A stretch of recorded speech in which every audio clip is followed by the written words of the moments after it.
Hey guys, welcome back to another Vinny Built Structures video. In this video we're going to be working on a non-railroad related project, and it is for Shane, American Logger. He has given me specific sizes that he wants his building to be, including the doors and everything else that's involved. So he wants his structure to be 15 inches wide. Well, the trusses, and this is a Plastruct product, only come 12 inches wide, so I need to modify these. He wanted the building to be 15 inches wide, but in order for me to get the trusses to work right, I had to cut it down by 1/8 of an inch. Anyhow, here's the modified version of the truss, and the reason why I had to cut it down to 14 and 7/8 of an inch is so I can get all the webs to work out and look right. The second thing is he didn't want any stanchions in the floor. He wanted it to be pretty much clear, because in the center bay he wanted to be able to swing the boom of his construction crane around inside the building. So after a little bit of discussion with Shane, I told him that it's not prototypical to have such a wide span and not have any support in the center.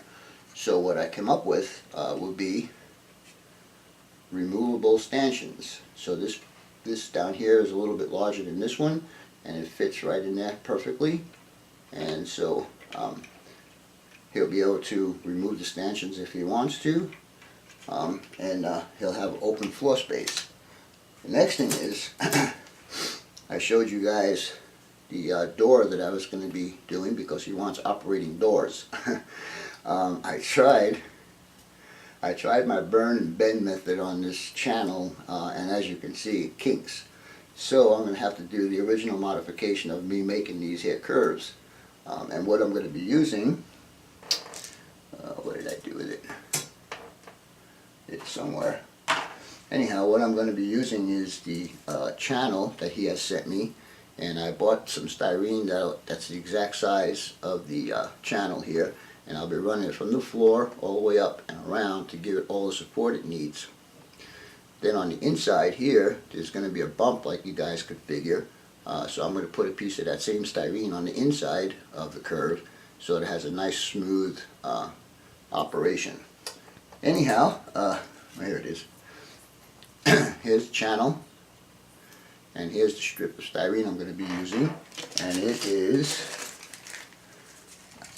my famous product, Evergreen, and it's 30 thousandths by 125 thousandths, and hopefully it'll work. Anyhow, I'll get you down to the work area and I'll show you what's going on there. So hang on and we'll be right back. Alright guys, we're down at the work area right now, and I'm going to show you all the specific sizes that Shane wants in his build. Let me get my little pointer here. He wants the main door to be 4 inches wide by 5 inches tall, and then he wants two other doors 3 inches wide by 4 inches tall. These two will be drive-throughs. This one here won't be. At the end of this there'll be an office. Anyhow, here's my modified truss, and as you can see, it goes to 14 7/8, and it looks good. I have not determined the height yet because I want to get the roll-up doors or the operating doors working first. So this is the product I'm going to be using for the doors, as you can see, and it's very, very flexible. It's also a Plastruct product, so there'll be no problems me doing the curve part. So we'll start the project by doing this door first, and we'll see how that works out. Anyhow, stay tuned and we'll be back with more on this update.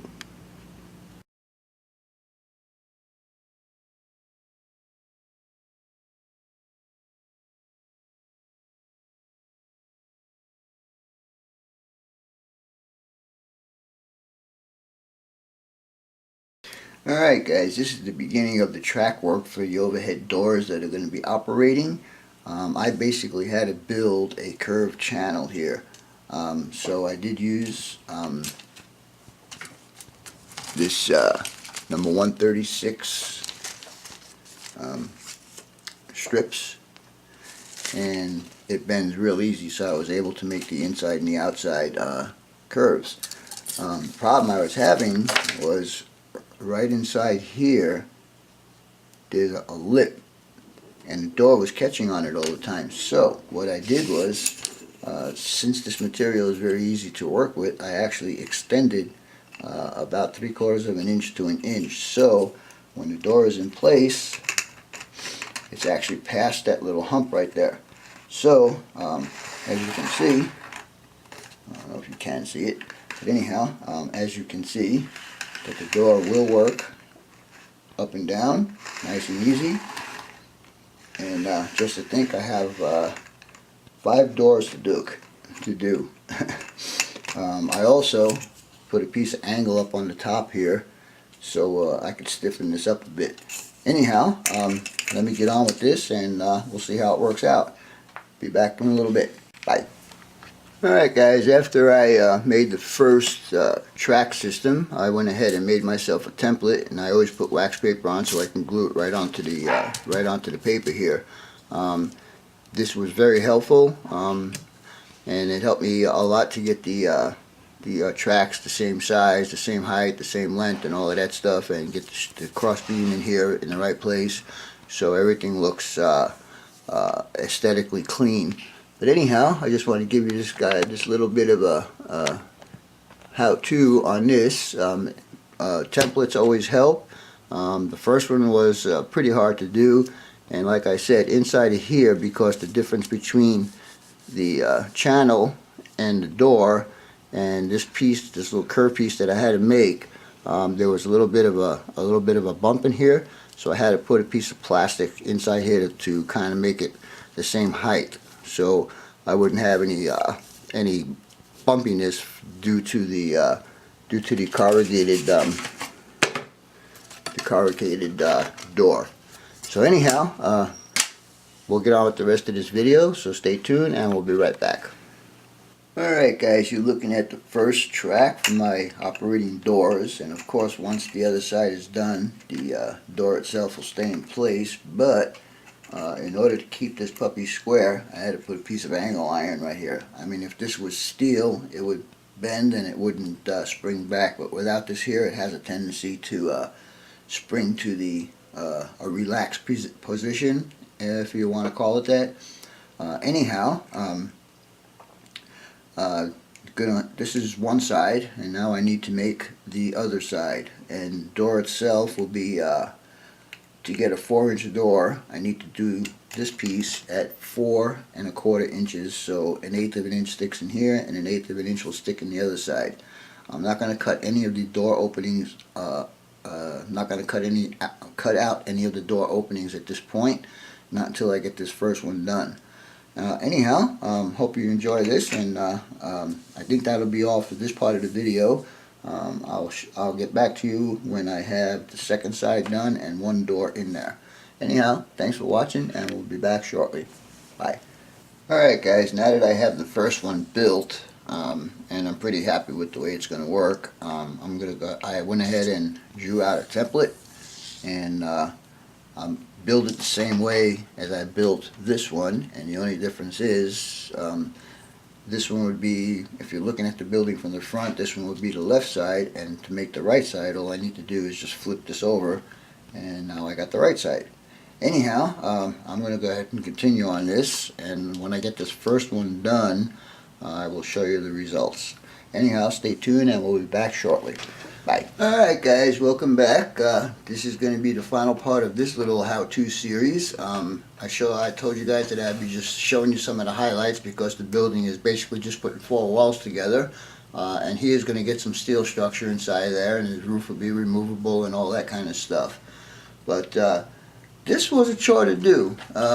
I needed about 14 hands to do this because every time I would put this one up here and try and get the door inside the channel, put this side on, this side pop out, and so yeah, I could have used about 14 more hands. But anyhow, I just want you to know, Shane, that everything except for the door is wasted material because this is actually super glued to this base right here. I had to do that because there was no other way I could hold it and work on it at the same time. But anyhow, as you can see, it works. Kind of squeaky, but I think when I do the real thing, it might be better. I was having problems with the joint over here, even though I put a piece of plastic in there to take up the groove between this and the panel. I was still having some problems with it. These braces will be in the when it goes in the building. And these braces will also be in the building because otherwise this whole top piece will be jiggling around. And also, Shane, you might have one truss in the building, the front truss. Might not be able to take it out because I have to support these to the trusses to keep it stable and to keep it from doing this. But as you can see, it does work. Kind of sounds like my garage door in my house, all the squeaks and everything, but at least now I know I have a direction to go in, and so when this goes in the building and I can support this up to the trusses, these two supports will come out. Anyhow, I guess that's going to be it for this video. I want to thank you guys for watching. I hope you enjoyed the video, and as always, your questions, comments, input, and subs are always welcome. For now, that's all folks. BNSF 6951 out.